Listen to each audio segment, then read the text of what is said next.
High, welcome back to my channel. আজকে আমরা চলে এসেছি আমার বড়দির ছেলের অন্নপ্রাশন। আর এগুলো হচ্ছে ওর তত্ত্ব।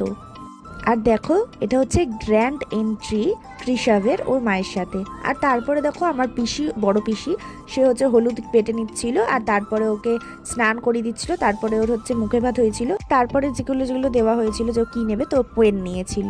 তো তারপরে এই সমস্ত কিছু হয়ে যাওয়ার পরে আর আমরা চলে গেছিলাম লাঞ্চ করতে। তো লাঞ্চে ছিল ভাত, ডাল, আলু ভাজা, তারপর চিংড়ি মাছ দিয়ে এঁচোড়ের তরকারি, পাবদা মাছের তরকারি, তারপর হচ্ছে কাতলা মাছের কালিয়া, চাটনি, পাঁপড়, দই আর যে সমস্ত হয়েছিল। তো দেখতেই পাচ্ছ আমি খাচ্ছি। আমার অসাধারণ লেগেছে খাবার দাবার, খুব সুন্দর হয়েছিল, টেস্টি হয়েছিল প্রচণ্ড। তারপর আবার একটুখানি মাছ আর যে সমস্ত কিছু, আমার ডালটা বেশি ভালো লাগে তো ওই জন্য আমি ডালটা নিয়েছিলাম। আর বাদবাকি যেগুলো আমি খাইনি সেগুলো আমি মায়ের প্লেট থেকে আপনাদেরকে দেখিয়ে দিলাম। তারপর আমি একটু দই খেয়ে নিয়েছিলাম। আর ভিডিওটা এখানেই, ভালো লাগলে একটা লাইক, কমেন্ট, সাবস্ক্রাইব করে দিও। তো টাটা।